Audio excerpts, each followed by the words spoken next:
Coming from the States, I use the NORA program as an example of how it should be done. The idea that a governing body, obviously with the vision of Roy, the assistance of team manager Gemma, it's like nothing I've ever seen before. To have that kind of insight, the willingness to invest in a program that does take 3 to 5 years to get it steamrolling, you're looking at it, you're seeing it come to fruition in real terms, real time. And it's amazing because for Complete Racing Solutions, our company mission is to watch the sport grow. And what I mean by that is our goal is to make sure that the athletes, while they're riding, don't get hurt and get injured. If they get hurt, they get injured, they're not at the racetrack, they're not buying race bikes, they're not buying equipment, they're not buying maintenance parts. So now the dealerships suffer. The sport as a whole suffers. So my personal mission as a company, as a physiologist, as a human performance company, is to improve the strength and the endurance and minimize the risk. Think about it.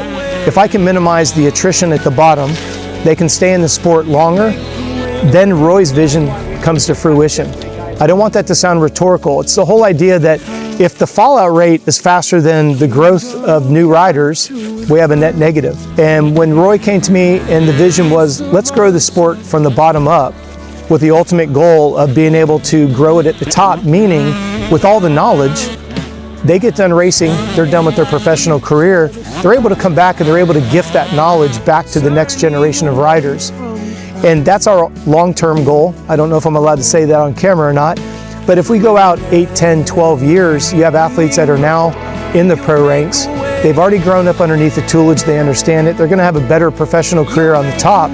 Well, let's say when their career is over, we don't want them to leave the sport. We want them to come back as NORA certified coaches. We want them to come back and be able to add to this exact environment, which is a NORA boot camp.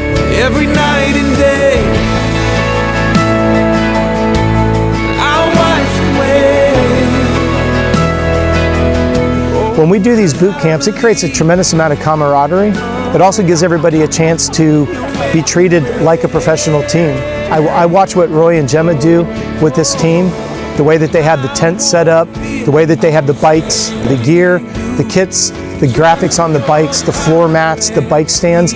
I could go on and on because it's amazing when you pull up to a venue and you see the air flags, you see the air socks, you see the fencing, you see the branded tents, you see the backdrops, the walls, and then to go out and see them out on the track with their matching helmets, gear, shrouds, graphics, the whole 9 yards. I've never seen anything like it.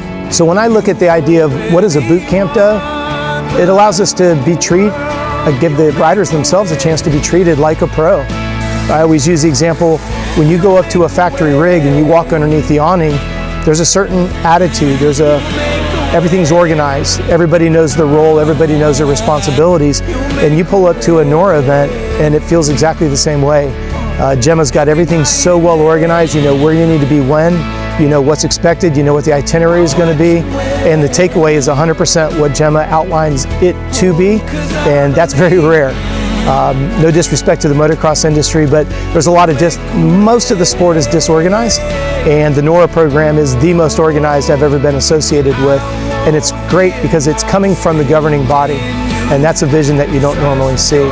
So on behalf of Complete Racing Solutions, it's an honor to be here. We're very thankful that we've been here more than 1 year, and we look forward to a long, long future together.